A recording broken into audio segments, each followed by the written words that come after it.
malam saudara-saudara. Kita buka firman Tuhan di dalam Yohanes pasal yang ketiga. Saya tidak tahu karena sore hari ini baru berdoa dan berdoa dan Tuhan berikan ini. Ternyata ini penting sekali untuk saudara sekalian karena supaya saudara-saudara harus tahu bagaimana harusnya menempatkan diri sebagai anak-anak Tuhan, sebagai orang yang dapat menyaksikan tentang hal Kristus. Ini penting. Saya dulunya tidak tahu. Saya berkata, Tuhan bicara apa? Ini, kamu bicara ini. Apa sih yang dibicarakan setelah terjadi kesaksian-kesaksian saya barusan tahu. Ini loh saudara.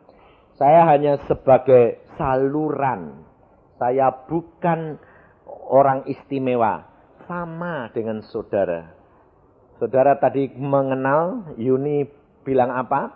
Siapa yang mendoakan dia? Seorang ibu. Tidak ada bedanya antara saudara dan saya hamba Tuhan. Percaya enggak? Yang penting saudara itu saya minta jadilah saksi Yesus. Pelaksana. Ini loh. Menyaksikan tentang hal Yesus. Ini yang penting. Kerap kali kita lebih senang menjadi pendengar daripada menjadi pelaku. Ini loh saudara. Maka engkau tidak akan dapat berkembang kalau engkau cuma mau dengar-dengar tapi tidak mau menjadi pelaku. Lakukan. Saya tidak ada yang istimewa. Saya selalu sudah katakan bahwa saya mau jadi hambamu Tuhan. Tapi kalau engkau jamin aku sanggup melakukan. Ini saudara. Dan dia menjamin. Maka dari itu engkau pun dijamin. Karena firman-Nya ya dan amin. Lakukan. Tidak ada manusia yang istimewa kecuali manusia Yesus luar biasa. Maka dari itu saudara, kita harus baca firman Tuhan, lakukan, mulai praktek. Prakteknya di mana? Biasanya kalau ibu-ibu, bapak-bapak mau praktek di luar, takut toh? Takut apa sih sebetulnya yang ditakuti apa coba? Ayo, jujur. Nah, takut kalau yang dikatakan tidak jadi. Betul dah? Lalu malu. Malu itu apa dah? Gengsi dah. Benar dah? Gengsi soalnya.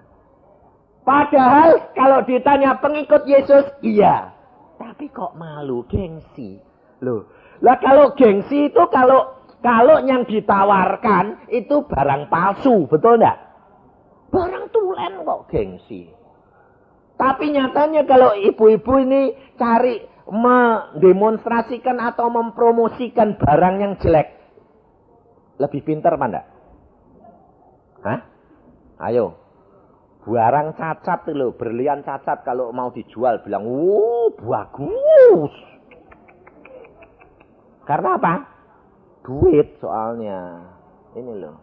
Tapi kalau karena Kristus kok malu. Kenapa? Karena saudara tidak mengenal ajaibnya Yesus. Dan praktekkan mulai di rumah. Memang semua orang mengatakan bahwa saya dulu pertama kali saya menjadi hamba Tuhan. Saya bilang Tuhan. Orang tidak akan percaya pengalaman saya dengan engkau. Tuhan berkata, mau percaya atau tidak itu bukan urusanmu. Tapi kalau mereka mau melakukan, mereka akan melihat Allah yang ajaib. Dan engkau tidak aku tuntut. Ini loh saudara. Maka saya tidak peduli. Oh, saya tidak hanya Ibu Singgih yang hanya mengatakan bilang, fantastis onsin. Oh, itu tidak hanya dia. Itu lagu lama buat saya. Sebab sudah 5 tahun dimaki-maki terus. Yang maki-maki bukan anak Tuhan. Pendeta-pendeta. Malah merasa, apa itu? Saya bilang, biarin, tidak apa-apa. Tuhan sudah mengajar saya. Yang penting saya memang alami kok. Saya tidak bohong. Kalau saya bohong, untungnya apa? Kamu masuk surga, saya masuk neraka. Saya bilang, rugi. Saya bilang, enggak. Saya bilang, pokoknya saya mengatakan apa adanya. Engkau percaya boleh tidak. Tidak apa-apa. Kalau engkau percaya, alami sendiri, semuanya akan terjadi. Dan pengalaman-pengalaman anak-anak Tuhan luar biasa. Yoni sudah mengalami. Benar-benar buktikan. Ini loh saudara. Mulai kalau sukar-sukar gini sajalah. Ini saya juga ajarkan bagaimana. Kalau mulai sulit, kamu takut, tidak gengsi. Kalau kucingmu atau anjingmu sakit, tumpangi tangan. Loh, kalau belajar dari binatang tidak malu toh? Oh, binatangnya tidak tahu kok. Loh, itu kenyataan, dipraktekkan. Ada seorang ibu yang takut dia. Aku tidak doa kok tidak pernah anjingnya itu kena mobil mau mati. Mati sudah, engkak. Ditumpangi tangan. Dalam nama Tuhan Yesus, sembuh. Anjing itu lari. Jadi sembuh. Dia bilang, loh dek anjing kok cespleng ya. Nah. Tapi kalau anaknya dewek, enggak sembuh. Kenapa? Sebab kalau anaknya dewek, itu dalam nama Tuhan Yesus sembuh. Terus kelihatan sakit. Loh kok masih ya? Tapi kalau anjing, mati ya ben, hidup ya ben, untung-untungan. Malah hidup. Nah, itu sebetulnya adalah percaya yang sungguh.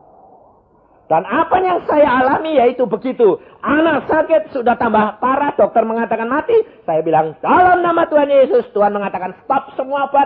Tuhan berkata hanya dengan percaya engkau anakmu sembuh. Saya berkata stop semua obat. Dokter datang bilang loh malah tidak mau kasih obat. Tidak. Kenapa? Karena Allahku berkata stop semua obat. Saya stop. Lah tambah mati. Ben mati ya mati. Ben.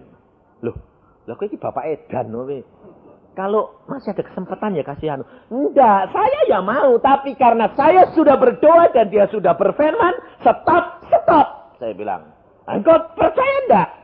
Kalau kelihatannya tambah mau mati. Ya ben urusannya Tuhan. Mati ya mau apa. Wong saya ya enggak apa-apa. Saya bilang. Walah orang kayak kamu ini ya sinting. Ya sudah memang menurut dunia sinting. Buktiin saja nanti.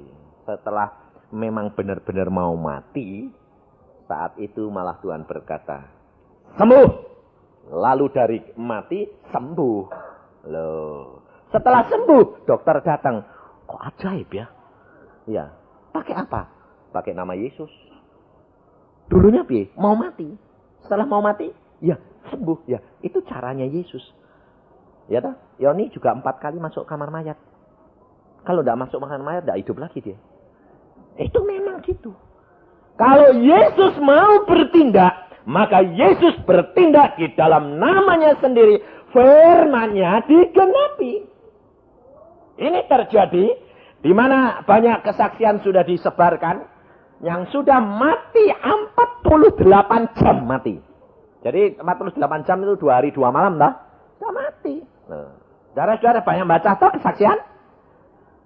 Di mana seorang ibu mendoakan anak laki-lakinya 1. Dia doakan dari kecil, doakan, tetapi anak-anak ini bandelnya kayak orang itu tadi. Maunya ngerokok, maunya main, maunya segala macam. Akhirnya apa? Untung dia tidak kepegang polisi. Nah, orang yang saya saksikan ini adalah masuk penjara. Nah, karena utangnya dengan kejahatan banyak, sudah dikerjakan di tempat tambang. Akhirnya dia harus kerja paksa di pertambangan. Dan pada waktu terjadi roboh guanya, kalau orang kerja di tambangan kerap kali roboh, dia ketimpa dan mati. Lalu dikeluarkan, dia dimasukkan dalam kamar mayat. Mati, sudah mati. Nah, padahal ibunya mendoakan anak ini, ibunya sudah mati.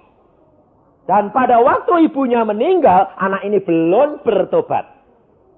Tetapi pada waktu anak ini mati, saudara tahu, dia jiwanya pergi. Pergi masuk ke alam maut. Di dalam alam maut dia tahu segala penderitaan luar biasa. Dan dia menengadah ke atas.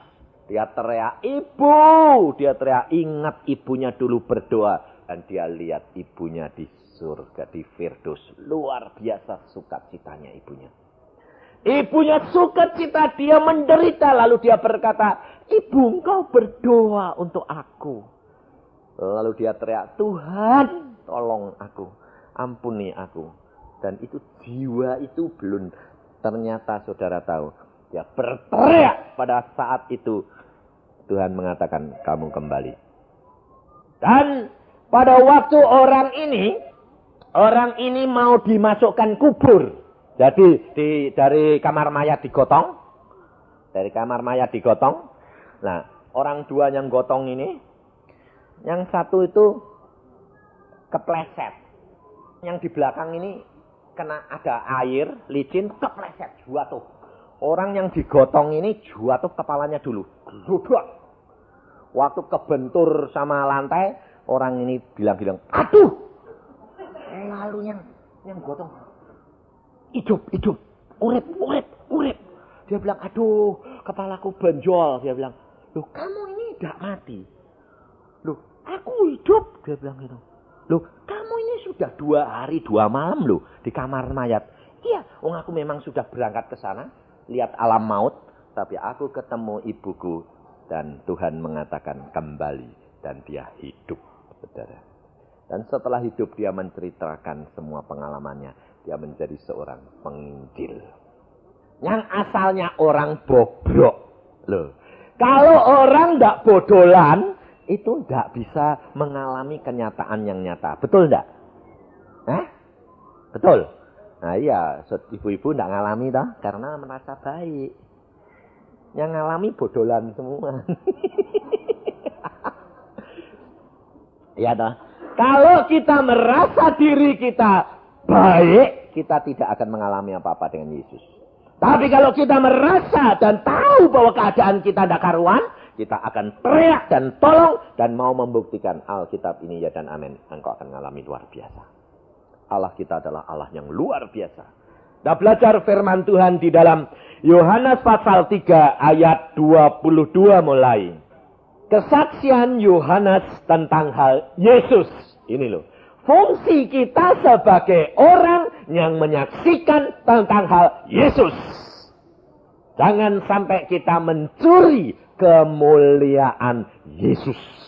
Sesudah itu Yesus pergi dengan murid-muridnya ke tanah Yudea. Dan ia diam di sana bersama-sama mereka dan membaptis. Akan tetapi Yohanes membaptis juga di Ainun, dekat Salim, sebab di situ banyak air. Dan orang-orang datang ke situ untuk dibaptis. Sebab pada waktu itu Yohanes belum dimasukkan ke dalam penjara. Maka timbullah perselisihan di antara murid-murid Yohanes dengan seorang Yahudi tentang penyucian. Lalu mereka datang kepada Yohanes dan berkata kepadanya, Rabi, orang yang bersama dengan engkau di seberang sungai Yordan, dan yang tentang dia engkau telah memberi kesaksian, dia membaptis juga. Dan semua orang pergi kepadanya. Murid-murid Yohanes, sampai di sini lebih dahulu, dia menyaksikan antara Yohanes dan Yesus. Orang-orang Farisi melihat ada 3 kelompok. Kelompok Yesus, kelompok Yohanes, dan kelompoknya orang Farisi. Mereka berdebat. Kerap kali orang Farisi ini membandingkan antara kelompok Yesus dengan kelompoknya Yohanes. Hal ini juga terjadi sekarang, saudara. Di mana banyak ahli-ahli teologi yang pinter-pinter Alkitab, dia membandingkan, nyorot. Oh ini kelompok karismatik, oh ini kelompok ini, oh ini kelompok ini. Lalu dibanding-bandingkan. Sehingga mereka tidak mendapatkan pengalaman pribadi dengan Yesus. Karena apa? Karena hanya menonton. Saudara juga kerap kali datang ke persekutuan bilang apa toh? Apa toh persekutuan karismatik itu apa? Coba-coba lihatlah. Lihat-lihat, coba-coba. Nonton saja. Ini kenyataan terjadi. Tetapi engkau harus lihat lalu alami sendiri. Engkau akan melihat. Saya selalu mengajar. Saya sendiri tidak setuju dan kerap kali saya katakan. Sebab saya dicap hamba Tuhan dari karismatik. Saya berani ngomong terang-terangan sama orang-orang karismatik.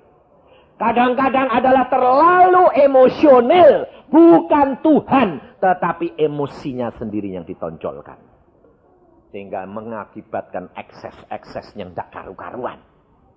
Ini loh saudara. Maka dari itu kita harus belajar firman Tuhan. Dan Allah ini, malam hari ini Tuhan memesan, Allah tidak dapat dibatasi. Kerap kali seorang kalau sudah punya pengalaman, umpamanya, wah ya, Tuhan bicara saya melalui Alkitab kok. Jadi kalau buka Alkitab gini, dalam nama Tuhan Yesus, Tuhan, tolong berfirman padaku ya Tuhan. Oh ya, dalam nama Tuhan Yesus, plok, buka. Wah ya, betul. Itu boleh sekali. Kalau sekali punya pengalaman cocok persis. Lalu itu dipakai metode, lalu caranya begitu, berbahaya. Ini loh saudara. Tiap orang kerap kali, lebih-lebih yang karismatik. Kalau sudah punya pengalaman gitu, betul Tuhan ngomong. Ngomongnya bagaimana? Saya bilang, melalui Alkitab. Ya, salah satu saya bilang, oh enggak, sama saya ngomongnya gitu terus kok Pak Yusa. Oh caranya gitu terus? Ya, berbahaya. Saya bilang, oh enggak. Lalu dia bangsang, plok. Nah, betul. Lalu lagi dalam nama, plok, betul. 2, 3, 4 kali betul. Terus selama hidupnya pakai cara gitu. Lalu satu saat dia bilang, Tuhan aku kok sama istriku kok tidak senang sih Tuhan. Istriku apa dulu tidak salah itu Tuhan. Saya minta bukti firman-Mu Tuhan. Dalam nama ceraikan istrimu. Nah, kok cerai. Bubar. Lah istrinya dicerai. Jadinya apa? Jadi batu sandungan. Sebab firman Tuhan itu kalau dipetik satu-satu saling bertentangan. Tetapi harus dibaca dari permulaan sampai akhir sehingga merupakan suatu rangkaian yang indah. Firman Tuhan itu saudara seperti teka-teki silang. Kalau dipetik-petik satu-satu udah karu-karuan. Tapi kalau sudah ditemukan seluruhnya, maka akan menjadi suatu urutan yang indah luar biasa. Ini firman Tuhan, saudara. Dan kalau engkau teka-teki silang itu tidak ditekuni, dicari terus, ketemu enggak? Enggak. Cari terus. Demikian juga firman Tuhan, dicari terus. Maka engkau akan menemui luar biasa. Saya sendiri 38 tahun, enggak bosen-bosen. Wong buku segini kok diselidiki 38 tahun. Enggak bosen-bosen. Sampai saya sudah ganti Alkitab ini sudah beberapa kali. Karena apa? Rusak. Bolak-balik. Lo enggak karu-karuan sudah rupanya. Tapi Alkitab saudara bersih-bersih. Kalau ditanya, wah Alkitab kok sudah lecu gitu. Saudara kalau lihat Alkitab anak-anak saya juga gitu. Bodol semua. Wah saya bilang, Den, Alkitabmu kok sudah bodol sih Den? Lah ya om piye dipegangi terus. Lah enggak ganti. Ganti ya. Kepengen kadang-kadang ya kepengen baru. Tapi kalau sudah lama kok enak tahu. Oh di sini gitu. Tapi kalau saudara kan senengnya bawa Alkitab mesti yang baru dah. Iya. Kalau baru masih, apalagi yang masih lengket-lengket kalau dibuka. Krecek. Nah, ya dah. Tandanya apa? Nggak pernah dibaca. Ini loh saudara, kenyataan hidup kita itu akan jadi saksi. Maka dari itu engkau harus belajar benar-benar akan firman Tuhan. Engkau akan melihat kenyataan luar biasa. Allah itu adalah Allah yang luar biasa. Orang Kristen harusnya punya jaminan yang pasti. Orang yang punya percaya lain dengan Yesus tidak punya jaminan pasti. Allahnya sama, ya oke. Saudara bilang, mungkin orang yang agama yang lain bilang, Allahmu sama Allahku sama. Oke, sama. Allahmu yang Esa? Ya, Allahku juga Esa. Sama, betul. Sama. Jangan sok. Makanya saya selalu katakan orang Kristen itu jangan sok. Karena belum tahu. Allah mereka sama-sama. Sekarang saya tanya, Allahnya orang Israel tuh sama enggak sama Allah kita? Hah? Sama? Pasti? Yakin? Yakin? Dia enggak percaya Yesus. Ayo. Saya pergi sendiri ke Israel dan di sana punya guide. Namanya Susan. Seorang ibu. Oh, ini ada nama Susan di sini. Dia seorang guide yang hafal Alkitab. Ngelotok Alkitabnya. Ayat berapa di mana-mana tahu semuanya. Saya bilang, wah ini Alkitab yang ngelotok. Orang Yahudi tulen. Lalu saya tanya, Anda orang Kristen? Tidak. Anda percaya Yesus? Tidak. Anda cerita tentang hal Yesus? Ya. Karena itu memang benar. Yesus adalah orang Yahudi. Tetapi Yesus bukan Mesias. Bayangin. Dia membaca Alkitab, dia ngelotok, dia tahu. Tetapi dia tidak kenal Yesus. Saudara tahu, orang Kristen juga banyak, saudara. Tahu Alkitab, tahu. Tapi tidak punya pengalaman pribadi dengan Yesus. Tidak kenal. Kalau orang kenal, mesti punya pengalaman pribadi. Betul lah? Entah pernah kesinggung, entah pernah ribut, entah setianya luar biasa. Mesti punya pengalaman pribadi. Kalau kenal. Kalau tidak kenal, tidak akan punya pengalaman pribadi. Habis tahunya di luar. Oh, kamu tahu ini. Oh, tahu itu rumahnya sana. Punya pengalaman pribadi. Tidak dekat-dekat sama dia kok. Ya dah. Inilah saudara. Kalau engkau punya pengalaman pribadi dengan Yesus, engkau kenal Yesus. Setiap orang Kristen harus kenal Yesus dan mempunyai pengalaman pribadi dengan Yesus. Kalau belum, perlu dipertanyakan. Maka Allahnya orang Yahudi itu sama dengan Allahnya kita. Tetapi belum tentu jalannya harus melalui Yesus Tuhan. Ini ya saudara. Maka kita nanti akan tahu di sini apa bedanya kita dengan Allah orang lain. Nah, di dalam kitab ini dikatakan bahwa orang-orang Farisi bertengkar dengan murid-murid Yohanes. Mereka memperbincangkan perkara penyucian. Yaitu permandian. Di mana mereka merasa ini gini, ini. Itu kelompok itu yang mempermandikan ini. Kelompok ini. Permandiannya yang benar yang mana? Itu ribut. Dan saya tidak mau bicara perkara itu. Karena perkara itu mempunyai cara sendiri-sendiri. Tetapi Yesus berpesan, kalau mereka percaya, baptiskan mereka dalam nama Bapa, Putra, dan Roh Kudus. Selesai. Caranya bagaimana, itu bukan urusan saya. Yesus tidak ribut-ribut. Tetapi yang penting, di dalam nama itu yang ajaib. Tetapi apa yang dikatakan, bahwa setiap kelompok mesti punya kesaksian sendiri.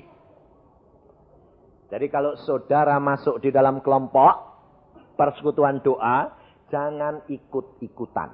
Tetapi alami pribadi. Selalu berdoa, Tuhan berikan aku pengalaman pribadi dengan Engkau. Sebab kelompok karismatik yang ekstrim banyak. Sekarang sudah mulai menjurus ke hal-hal yang aneh-aneh. Sudah dengan cara-cara yang kayak dukun. Ada. Nah, ini pengalaman saya sendiri. Saya diundang disuruh apa? Disuruh mengecek. Saya bilang, loh kok ngecek apa? Enggak Pak Yusa, ini bener enggak? Karunia-karunia ini. Ternyata salah. Satu orang, anak gadis. Wah, dia berkata, wah ya, sudah nyanyi-nyanyi. Saya sama adik saya diem saja sembahyang. Tuhan, kami ini ngapain di sini? Lalu mereka bilang, jatuh, blak. Aku diangkat Tuhan ke surga.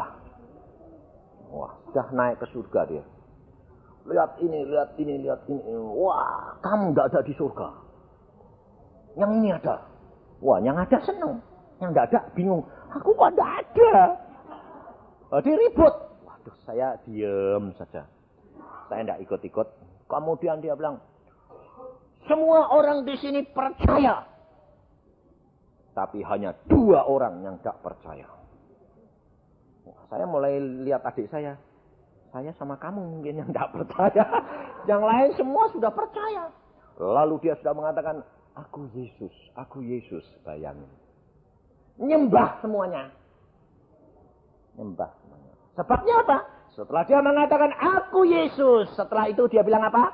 Tahu engkau tadi pagi jam 5 kamu berdoa. Kamu berkata kepada Allahmu ini. Dijabarkan semua. Satu lagi dijabarkan. Setelah itu, iya betul. Wah, jadi lalu ini, aku Yesus datang kepadamu. Mari datang kepadaku. Wah, semua bilang, oh Tuhan. Lalu setelah itu, hanya 2 orang yang gak mau percaya. Dilihat, saya yang nongkrong sama adik saya sendiri. Saya gak lihat, saya diam saja. Saya bilang, Tuhan tak buka mata, tak lihat ya. Saya lihat, waduh ini piye ini. Bingung nih Tuhan. Ini sebetulnya siapa sih Tuhan Yesus? Saya bilang, Tuhan tuh diam saja. Lalu akhirnya orang itu datang kepada saya. Dia mau numpangin tangan saya, tidak berani. Tarik lagi. Mengapa kamu tidak percaya? Wah, langsung tertuding saya. Mengapa kamu tidak percaya kepadaku? Lalu saya bilang, Tuhan, ini sudah keterlaluan kok Tuhan. Aku dituding-tuding, dilihat orang sak sini banyak. Ini loh Tuhan, saya bilang. Lalu Tuhan mengatakan, sekarang kamu bertindak. Oke. Lalu saya buka mata, saya bilang, dalam nama Tuhan Yesus, iblis, engkau tidak bisa tipu aku. Semua orang kamu tipu, saya tidak. Dalam nama Tuhan Yesus, nyatakan dirimu. Buak. Jatuh, dia ketawa besar sekali. Dia ketawa apa? Semuanya ketipu. Aku senang semuanya sudah ketipu dan percaya kepadaku. Saya tanya, siapa kamu? Yesus Lucifer. Bayangin. Saya bilang, kurang ajar. Kamu keluar. Saya bilang, dalam nama Tuhan Yesusku yang ajaib kamu keluar. Lalu teriak keras keluar. Dan anak gadis itu menangis luar biasa. Dia bilang, Tuhan, aku mau. Kenapa kok yang dipakai, yang masuk kok setan? Karena dia belum mengerti banyak tentang hal Alkitab. Baru percaya. Tapi sudah diagungkan. Sudah dikasihkan. Bahwa dia berkarunia besar. Ini. Padahal dia baru percaya. Belum tahu apa-apa. Maka dari itu saudara, engkau harus punya pengalaman pribadi. Baca Alkitab. Alkitab ini sumber segala-galanya. Yesus tidak akan membiarkan engkau dimasuki kalau hatimu tulus. Tidak mencari kemuliaan bagi dirimu sendiri. Maka engkau ikut Tuhan harus tulus hati. Kalau engkau tulus hati, minta karunia daripada Tuhan, tidak mungkin setan yang masuk. Jangan takut. Asalkan hatimu tulus. Sebab kalau engkau tidak tulus, setan itu tahu. Oh, orang ini bisa dimanfaatkan. Karena apa? Oh, ini orang mencuri kemuliaan Tuhan. Paling suka ini mencuri kemuliaan Tuhan. Nah, hati-hati. Mari baca firman Tuhan di dalam ayat 27. Tidak ada, ini kata-kata Yohanes Pembaptis. Jawab Yohanes, tidak ada seorang pun yang dapat mengambil sesuatu bagi dirinya kalau tidak dikaruniakan kepadanya dari surga. Perhatikan kata-kata daripada Yohanes ini. Tidak ada seorang pun yang dapat mengambil sesuatu kalau tidak dikaruniakan dari surga. Ya, ayat 27. Allah Yohanes ini dipakai menjadi saksi karena dia mendahului Tuhan Yesus. Tetapi pada waktu dia dengar bahwa Yesus dia lebih besar, dia tidak iri hati. Dia tahu status dirinya sebagai saksi Yesus. Saudara tahu. Engkau kalau dipakai Tuhan dengan karunia-karuniamu, hati-hati. Ini pengalaman saya sendiri. Banyak orang datang. Lalu bilang apa? Pak Yusak, tolong doakan. Tadi Bu Singgi juga, firman Yusak. Saya langsung ngomong, bukan aku Tuhan. Firman Yesus Kristus melalui Yusak. Saya tidak mau. Sebabnya apa? Sebab kalau sudah mulai ada bangga di dalam, cepat-cepat periksa. Ini pengalaman. Mulai ada, sebabnya gini terus terang, saudara. Kalau engkau mendoakan seseorang lalu jadi, seneng enggak? Lo terus terang, seneng enggak? Seneng. Bangga enggak? Bangga itu ada dua. Kebanggaan karena mengenal Allah, itu boleh. Allah seneng. Tetapi kebanggaan karena berhasil, itu mencuri kemuliaan Allah. Beda, ngerti enggak?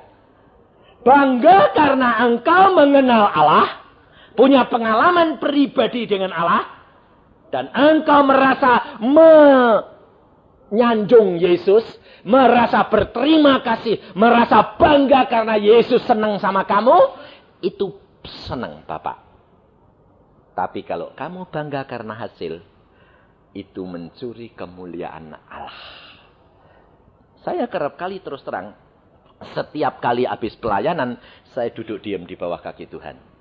Saya berkata, Tuhan periksa hatiku. Saya melihat kadang-kadang, loh kok aku seneng-senengnya apa? Lalu mulai, ya berhasil ya. Wait. Saya bilang, Yusa. Saya ngomong sendiri. Yusa, itu kerjaan Roh Kudus, bukan pekerjaanmu. Awas, jangan engkau mencuri kemuliaan Dia. Langsung saya kasih tahu jiwa saya. Tidak boleh kamu sombong, kamu bangga. Tapi kamu bangga karena kamu kenal akan Roh Kudus. Boleh. Karena itu ayatnya ada. Di dalam Yeremia pasal 9 ayat 24. Tetapi siapa yang mau bermegah, baiklah bermegah karena berikut. Bahwa ia memahami dan mengenal aku. Bahwa akulah Tuhan yang menunjukkan kasih setia, keadilan dan kebenaran di bumi. Sungguh semuanya itu kusukai. Demikianlah firman Tuhan. Jadi ada kemegahan, ada kesenangan yang diperkenan Allah. Yaitu mengenal akan kasih setia Dia. Dekat dengan Dia, engkau bermegah boleh. Inilah saudara. Maka dari itu kita harus belajar dari Yohanes Pembaptis sebagai seorang saksi. Kamu sendiri dapat memberi kesaksian bahwa aku telah berkata, aku bukan Mesias. Ini pegang. Aku bukan Mesias. Aku hanya saksinya. Nah, tidak. Saudara dan saya saksi Yesus. Tapi engkau bukan Yesus. Ngerti tidak? Engkau saksi Yesus. Tapi engkau bukan Yesus. Tetapi engkau akan mengenal Dia. Disempurnakan sama dengan Dia. Pada waktunya. Inilah saudara. Dan engkau akan diangkat tinggi-tinggi karena kata-kata daripada Tuhan Yesus sendiri. Kalau engkau jadi hambaku dan engkau memperkenan hatiku, maka aku akan tidak sebut engkau lagi hamba, tetapi sahabatku. Akan diangkat tinggi-tinggi oleh Yesus menjadi sahabatnya. Maka Yohanes berkata, aku bukan Mesias, tetapi aku diutus untuk mendahuluinya. Yang empunya mempelai perempuan telah ialah mempelai laki-laki, tetapi sahabat mempelai laki-laki yang berdiri dekat dia dan yang mendengarkannya sangat bersukacita mendengar suara laki-laki itu. Itulah sukacitaku, dan sekarang sukacitaku itu penuh. Ia harus semakin besar, tetapi aku harus semakin kecil. Itu saksi Yesus.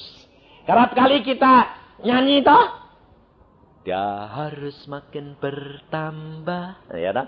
Ku harus makin berkurang. Tapi nyatanya dia kurang, kamu tambah. Nih. Jadi kita harus selalu introspeksi. Maka diperlukan, kalau engkau menjadi saksi Yesus, diperlukan waktu untuk membaca Alkitab dan diperlukan waktu untuk berdoa. Kemudian di dalam doa memeriksa hati dan kepikiran kita. Jadi kalau sedang doa, itu jangan cuma laporan. Anak Tuhan kalau sembahyang cuma laporan, tidak sembahyang. Sebab demikian datang, ya Tuhan aku datang, ampuni dosaku, lalu membeberkan masalahnya dari A sampai Z. Sudah dibeberkan, lalu bilang apa? Dalam nama Tuhan Yesus aku minta, amin. Berarti itu laporan, saudara. Tapi engkau kalau berdoa, beberkan semua, setelah itu engkau berkata, Tuhan, periksa aku, apa kehendakmu di dalam aku. Apa yang aku lakukan bercermin dengan Yesus. Maka engkau akan dibukakan. Luar biasa. Caranya saudara belajar kepekaan, ya begitu. Mengenal akan pribadi jiwa di sendiri. Aku tadi melakukan gini, aku ngomong gini. Aduh, kenapa aku ngomong gitu ya? Sampai akhirnya suami saya jengkel. Anak saya jengkel, istri saya jengkel, saya periksa. Aku tadi coba, aku tidak nanggapi omongan dia, tidak jadi salah kaprah toh. Seandainya saya diem, aduh aku sing salah. Nah, itu belajar peka. Demikian juga dengan Yesus. Engkau belajar peka, belajarnya bagaimana? Kepengen dengar suara Allah enggak? Hah? Allah itu kudus, suci atau dosa? Allah mau bicara sama orang suci atau mau bicara sama orang dosa? Suci toh? Nah, jadi kalau mau belajar peka terhadap suaranya Allah, belajar peka terhadap dosa. Kalau kamu peka terhadap dosa, otomatis suci toh? Mau berbuat ini, dosa. Mau berbuat ini, dosa. Nah, suci terus toh? Nah, kalau suci terus suaranya dia dengar enggak? Dengar. Belajar dulu pengalaman fakta dengan Yesus, maka engkau akan luar biasa. Saya kerap kali setan ngomong dengar.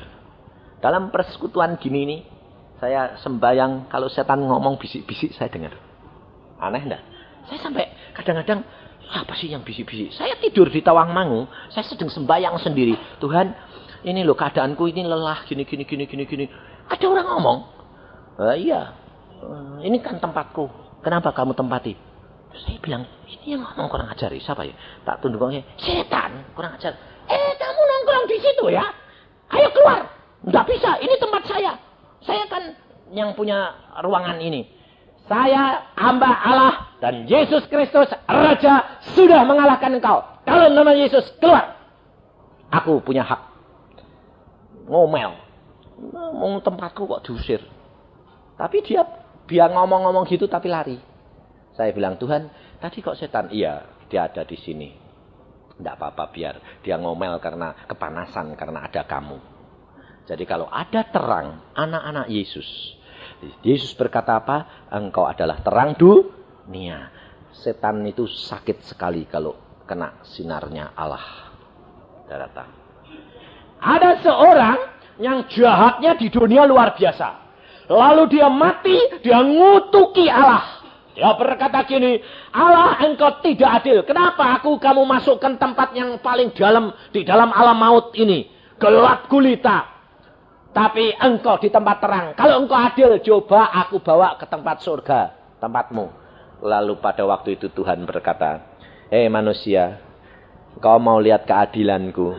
Baik, ikut. Lalu dia perintah malaikatnya untuk mengambil manusia itu ke tempat terang.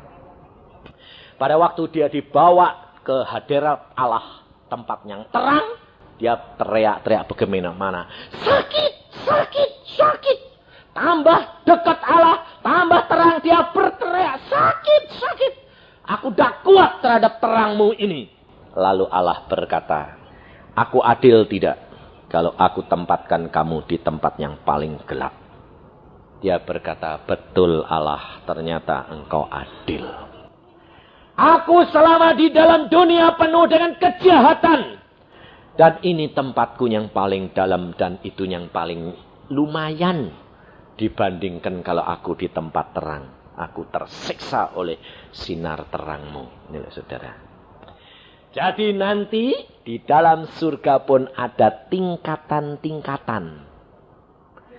Ada di dalam ayatnya. Ada. Jadi kalau saya berkata itu bukan main-main. Ada. Di dalam Ibrani pasal ke-7. Ayat yang ke-26. Nah, saudara tergantung saudara. Mau naik ke tempat yang paling terang.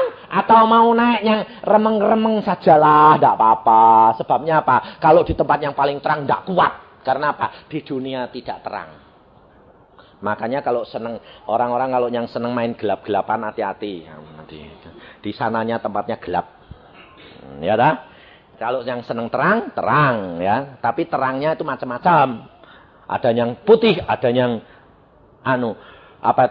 terangnya redup. Pakaian putih itu macam-macam toh. Biru kebiru-biruan, putih kemerah-merahan, putih mangkak ya ada ya dah. Ada sampai letak itu putihnya ya ada. Zaman sekarang itu putihnya macam-macam, ada yang putih kuning, ada yang putih segala macam tetek bengek itu.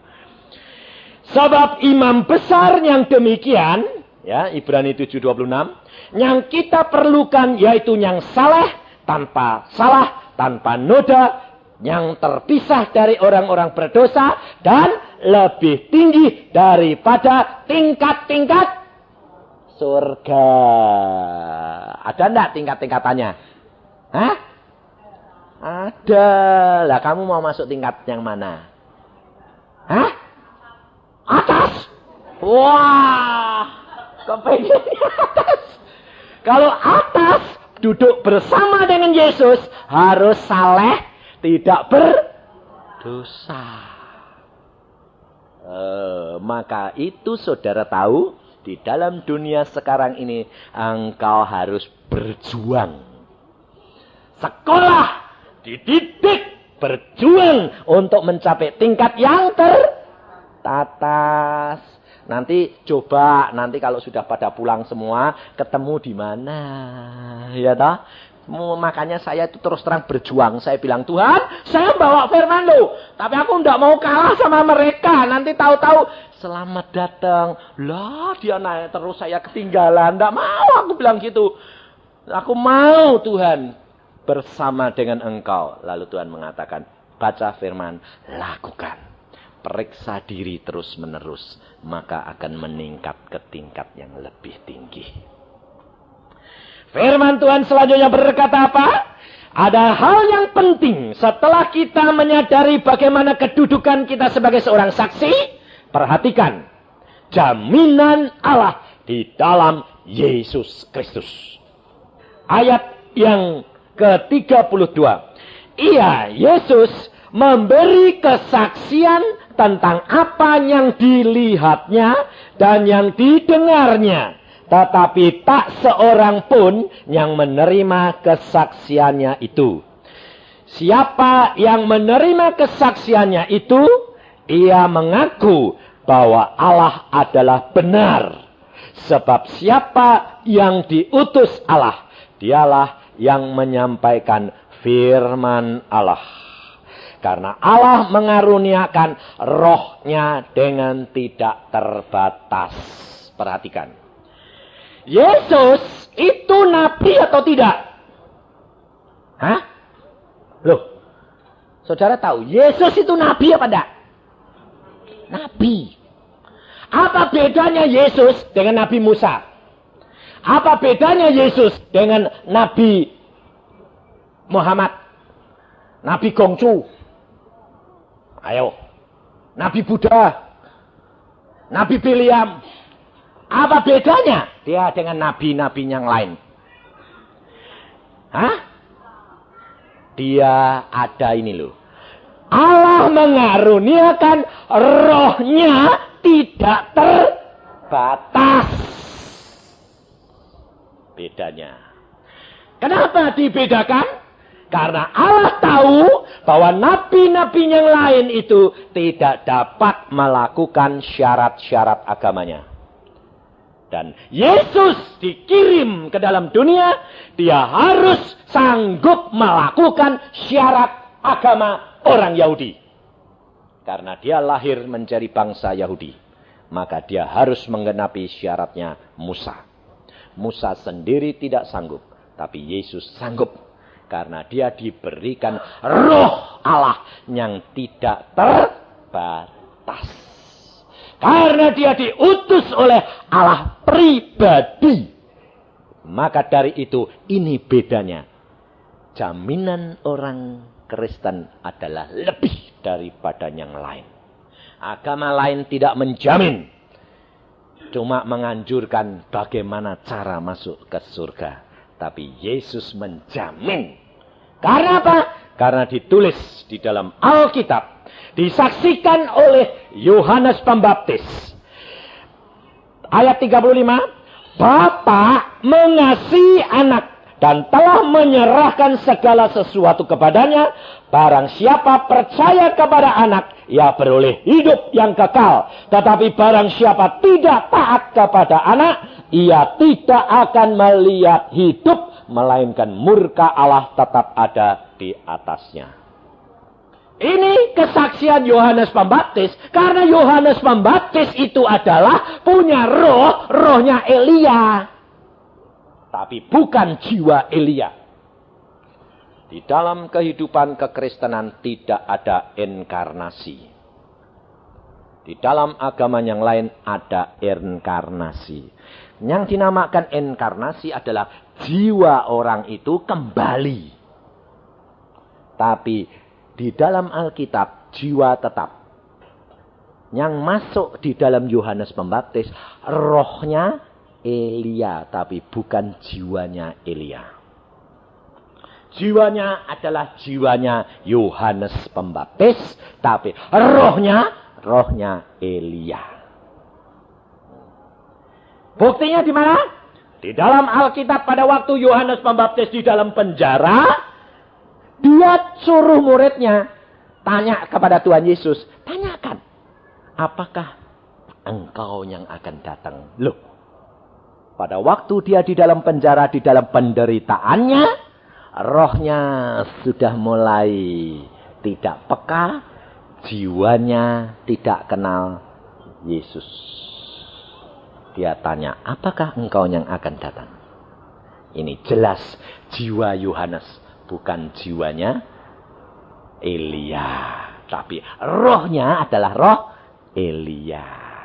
Kalau dia sedang dikuasai roh Elia, dia tahu siapa Yesus. Tapi kalau dia tidak dikuasai oleh roh Elia, dia tidak kenal Yesus.